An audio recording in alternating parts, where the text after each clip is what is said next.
दोस्तों, हमारे चैनल साधना शक्ति में आप सभी का स्वागत है। आज मैं आपको दूंगी बटुक भैरव जी की साधना।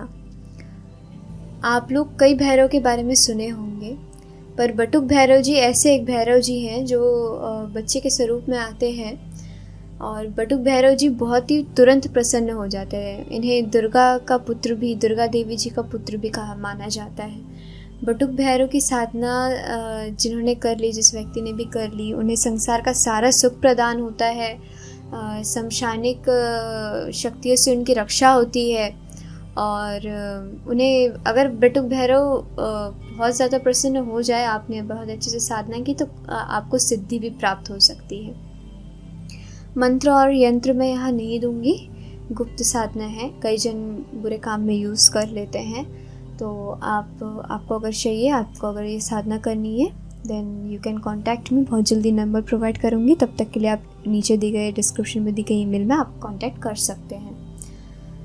और ये शावर मंत्र है, तो शावर मंत्र स्वयं में सिद्ध होता है, आपको इसको सिद्ध करने की ज़रूरत नहीं है, बहुत ही पावरफुल है।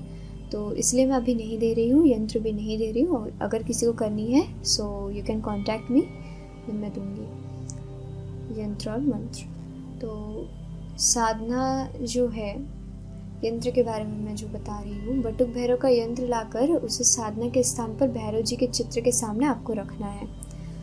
दोनों को लाल वस्त्र बिछाकर, ठीक है, यंत्र और चित्र को दोनों को लाल वस्त्र बिछाकर उसके ऊपर आप मान लीजिए बटुक भैरव जी का लाल कपड़ा बिछाकर, मैंने एक चौकी ली है, उसके ऊपर लाल कपड़ा बिछा, उसके ऊपर भैरव जी का आपने फ़ोटो रखा। फ़ोटो के सामने आप यंत्र को स्थापित कर दें, ठीक है। और चित्र या यंत्र के सामने हाल फूल, थोड़े काले उड़द चढ़ाकर उनकी विधिवत पूजा करके लड्डू या भोग चढ़ा दें, ठीक है। साधना का समय जो रहेगा, इस साधना को किसी भी मंगलवार या मंगलवार विशिष्ट अष्टमी के दिन स्टार्ट करना चाहिए, तो लाभदायक होता है। बाकी आप शनिवार से भी स्टार्ट कर सकते हैं, अमावस्या से करेंगे तो और भी अच्छा। शाम के 7 से 10 बजे तक के बीच में आपको स्टार्ट करना है। साधना के दौरान खान पान में शुद्धता ही रखें, ब्रह्मचर्य का पालन करें, वाणी पर नियंत्रण रखें, गाली गलौज मत करें, ठीक है। क्रोध तो बिल्कुल भी ना करें, गुस्सा किसी कीमत पे ना करें, ठीक है। और गुरु के अंडर रहकर ये साधना करें तो ज़्यादा फलदायी होगा। और मांस मच्छी मदिरा, ठीक है, इन सब से दूर रहें साधना के दौरान। अब साधना के कुछ नियम हैं। यदि आप भैरव साधना किसी मनोकामना के लिए कर रहे हैं तो अपनी मनोकामना का संकल्प बोलें और फिर साधना शुरू करें, ठीक है। और ये साधना दक्षिण दिशा में मुख करके की जाती है। रुद्राक्ष या हकीक की माला, काले हकीक की जो होती है, रुद्राक्ष या काले हकीक की माला से आप जाप करेंगे।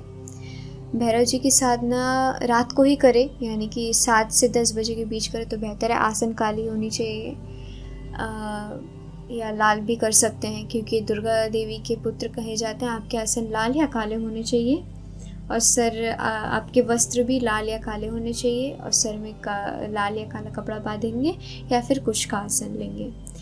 ये साधना भैरव जी की साधना जो है, पूजा में तिल का दीपक यूज़ करें तो बहुत अच्छा है, नहीं तो सरसों तेल का दीपक यूज़ कर सकते हैं और चौमुखी दीपक होगा। हर मंगलवार को लड्डू के भोग, ठीक है, हर मंगलवार को लड्डू के भोग जो होते हैं, जो भी आप भैरव जी को भोग अर्पित कर रहे हैं, ठीक है, दिन के हिसाब से भोग दिए जाते हैं। अगर ऐसा नहीं कर पा रहे हैं आप, तो दिन उड़द के दाल के बने दही वड़े और मदिरा, ठीक है, उड़द के दाल के बने दही वड़े आप अर्पित कर सकते हैं। मदिरा अगर आप शमशान में करें तब मदिरा, और अगर आप घर पे करें तो मत दीजिएगा मदिरा। बटुक भैरव है, बच्चे का स्वरूप है, तो आप उड़द के दाल के बने दही वड़े और थोड़ा सा पानी देके पूजा कीजिएगा। वैसे इनका नैवेद्य हर दिन के हिसाब से सेट किया जाता है। अगर आपसे नहीं हो रहा है, देन आप लड्डू के भी भोग चढ़ा सकते हैं और पूजा के बाद वो लड्डू के भोग जो आपने भैरव जी को चढ़ाए हैं, वो काले कुत्ते को खिला दे, या जो भी कुत्ता है उनको खिला दे, कुत्ते को भोग चढ़ा दे उनका, ठीक है, प्रसाद। तो हर मंगलवार को लड्डू के भोग को पूजन साधना के बाद कुत्ते को खिला दे और नया भोग रख दे, ठीक है। भैरव को अर्पित नैवेद्य को पूजा के बाद उसी स्थान पर ग्रहण करना चाहिए, ठीक है। ये एक सूचना थी, अगर आप उसी स्थान पर ग्रहण कर सकते ठीक है, अथवा मेरे तो सजेशन यही रहेगा पूजन के बाद वो जो नैवेद्य है वो कुत्तों को खिला दे, ठीक है।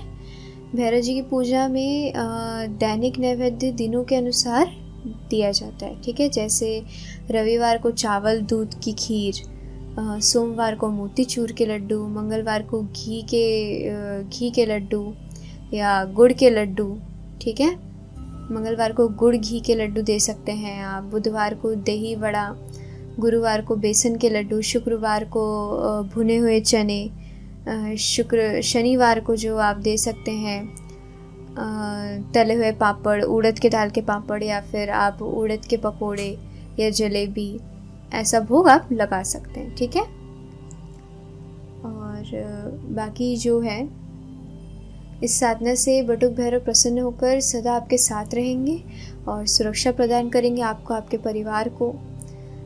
अकाल मौत से बचाते हैं। मतलब साधक को धन की कमी नहीं रहती, अगर धन की प्रॉब्लम है वो सॉर्ट आउट करते हैं। हर प्रकार का सुख आपको संसार का वो प्राप्त करते हैं, ठीक है। तो आप ये अगर साधना करना चाहते हैं, गुरु के अंडर में रह के, गुरु के सजेशन में रह के कीजिएगा। और यंत्र और मंत्र के लिए आप मुझसे कांटेक्ट कर सकते हैं नीचे दी गए लिंक पर, और आगे मैं आप लोगों को नंबर भी प्रोवाइड करूँगी, आप उस नंबर पे भी कांटेक्ट कर सकते हैं। तो आज के लिए इतना ही। Thank you.